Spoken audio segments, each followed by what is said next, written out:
In the dusty streets of Ajili, a small Nigerian town where dreams seem too big for its borders, 19-year-old Bade Bamboye made a decision that would change everything. While his classmates dreamed of becoming lawyers and engineers, Bade's heart beat for something different. The power and purpose he'd witnessed in a police uniform years before. "I want to make my mark in the force," he whispered to himself, packing his few belongings. His father's approval echoed in his mind as he boarded the bus to Lagos to stay with his uncle Tolu Bamboye, a senior superintendent of police. When Bade arrived at the Ikeja house that afternoon, his uncle returned home in full uniform, recently promoted. The sight sent electricity through Bade's veins. "How are you, Bade?" his uncle asked. "Quite well, sir," came the respectful reply. But when Bade revealed his true intentions, Uncle Bamboye's laughter filled the room, water streaming from his eyes. "You know you have many hurdles to cross if you want to be a police officer," Bamboye asked, still chuckling. "You need good school certificate results, interviews, aptitude tests and rigorous training that breaks many who attempt it." Bade's response came without hesitation. "I know, Uncle. I want to make my mark in the force." 1 month later, the storm hit. Bade's mother arrived unexpectedly, and when she learned of his career choice, her voice shattered the afternoon peace. "Police force?" she shouted, disbelief and fury mixing in her tone. The pain that poured from her wasn't just disappointment, it was trauma. Years of family suffering as police hands came flooding back. "When you were a baby," she said, her voice breaking, "my brother was detained by police on unsubstantiated charges. His farm work suffered. We had to grease palms before he was freed. The real culprit bought his way out. We cursed and cursed. Do you want curses on your head?" But Bade stood firm, his voice steady with conviction. "No, mother, I won't detain people on flimsy excuses. I will do my duty without fear or favor. I will help ensure peace and harmony in the community where I work." His mother's parting words cut deep. "I will say better luck, not just good luck. We have had enough police officers in our family."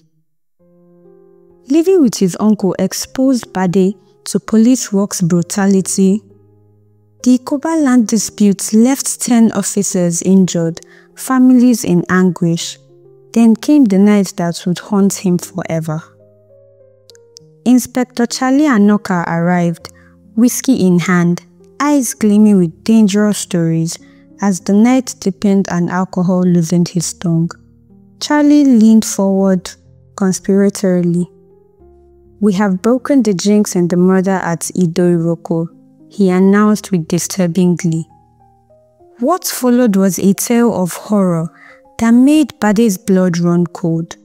Detective after detective had fallen victim to the case. Mysterious illnesses, madness, near-fatal accidents. "Mr. Kuntata suddenly fell ill," Charlie continued, his voice thick with whiskey and satisfaction. Ailment couldn't be diagnosed. He's been a guinea pig for trainee doctors for 6 months.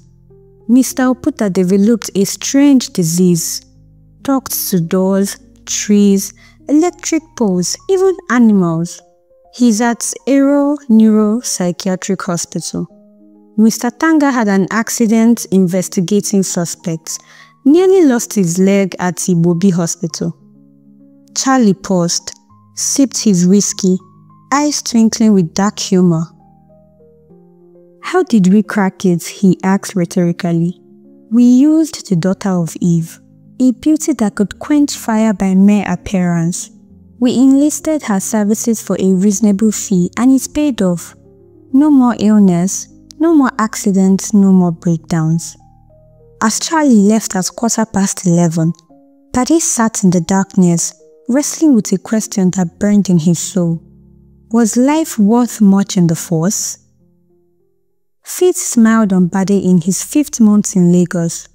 The Daily Times carried an advertisement for cadets in training positions. His school certificate results arrived like a gift. Distinctions in 3 subjects, credits in 5 others, including the crucial English and mathematics. The process was grueling. Applications, interviews, aptitude tests, medical examinations. When results were announced, Bade's heart nearly exploded with joy. His name sat 3rd on the list of 60 successful candidates. Uncle Bamboe beamed with pride. You stand a better chance than when I started. With your qualifications and the force's expansion, you can reach the height of your career. Thank you, Uncle, Bade replied, voice trembling with emotion. I won't disappoint you. 18 months of transformation began. Lagos training was merciless. Dawn physical exercises, drilling, lectures, more conditioning. Bodies and minds pushed beyond limits. In Kaduna, the focus shifted to psychology, human behavior, crime detection, the art of reading souls. The final briefing came from Commissioner Lukman, imposing and sharp-eyed, alongside the mysterious Mr. S.O. Jimo, not his real name. You are the invincible eye of the police, Jimo explained, his voice carrying weight of secrets.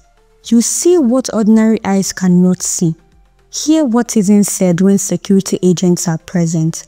Decipher threats to public safety.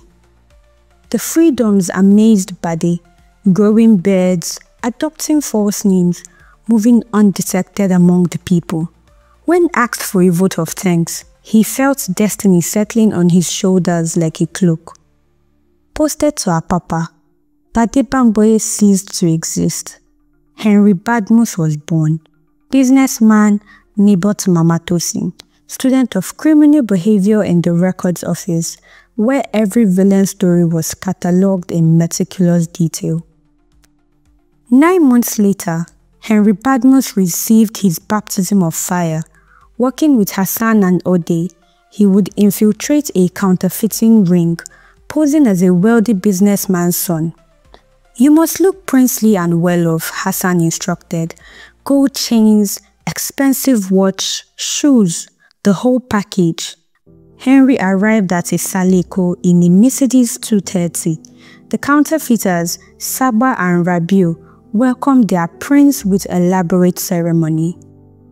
Saba's ritual was mesmerizing and terrifying. Kola nuts, alligator pepper, palm oil, bitter cola, mixed with incantations that seemed to summon spirits. His voice rose in possessed chanting. What has been sealed in heaven cannot be unsealed on earth. Anyone who betrays this group will be consumed by the inferno, which will sweep from dusk to dawn. Then came the demonstration. Pieces of paper transformed before Henry's eyes. Crisp 50 naira notes, British pounds with Queen Elizabeth's radiant image, $100 bills featuring George Washington. Great, just great, Henry exclaimed, playing his role to perfection while his detective mind catalogued every detail. Saba's confidence was intoxicating. We can make you the richest man on the coast of West Africa. Provide 50,000 naira. We'll provide $50,000. We have stolen the technology. This is the 8th wonder of the world. Few hours later, Henry returned with marked money, his heart pounding beneath his princely facade. The criminals welcomed him like a brother. Welcome, Prince. Welcome. Saba beamed, touching Henry's chest 3 times in greeting. The 50,000 naira hit the table. Rabiu counted carefully, while Saba's eyes gleamed with greed. How do you want it, Prince? Preferably $100 notes, Henry replied smoothly. The prince knows his onions, Saba laughed mischievously. Rabiu began washing the first bill. chemicals transforming paper into perfect counterfeit currency. The $100 bill emerged crisp and beautiful, George Washington's face noble and convincing. Henry examined it admiringly.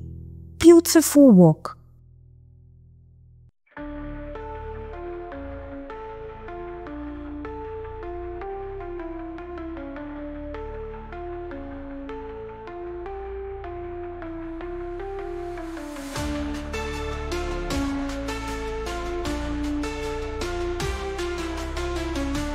As Rabiu started the second note, Henry's pulse quickened. Any moment now. The room exploded with armed policemen, tear gas, guns drawn, shouting commands. Saba tried desperately to escape the roof, but surrender was his only option.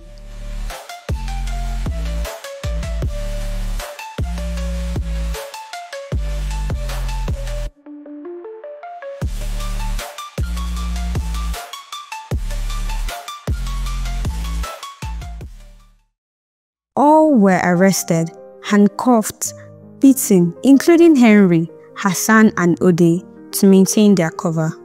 In the police jeep, Saba's realization dawned with devastating clarity. Looking at the three detectives with rage and betrayal, he spat, "Oh, what has happened? Where and when did the rain begin to beat us?" His voice cracked with anguish. Who would think that a four-horned animal had made the kill? Ironically, it is the snail which we all think is harmless. The metaphor cut deep. They had been destroyed by those they considered harmless. By dusk, the three detectives were released, their mission accomplished. The assistant commissioner's joy was infectious. Sure boys, more of this, more of this. He shook their hands vigorously, patting backs with pride. That night, as Henry, no, Bade, reflected on his journey, the magnitude of his transformation struck him. The boy who had left Ajili with nothing but dreams had become Lagos's invincible eye of justice. His mother's fears, his uncle's warnings, Charlie's dark tales, all had prepared him for this moment. The family curses she worried about had been replaced by something greater, the power to protect the innocent and bring criminals to justice. From the dusty streets of Ajili to the shadowy underworld of Lagos, Bade Bamboye had found his calling, not as the uniformed officer he'd first imagined, but as something more powerful, an invincible guardian moving among the people, seeing what others could not see, protecting what others could not protect. The boy had become the mask, the dreamer had become the dream. His story was just beginning, but already he had proven that with courage, intelligence, and unwavering determination, even with the most dangerous dreams could become reality. In the heart of Nigeria's greatest city, the invincible eye watched, protected and served. The rain had stopped beating them. Now they controlled the storm.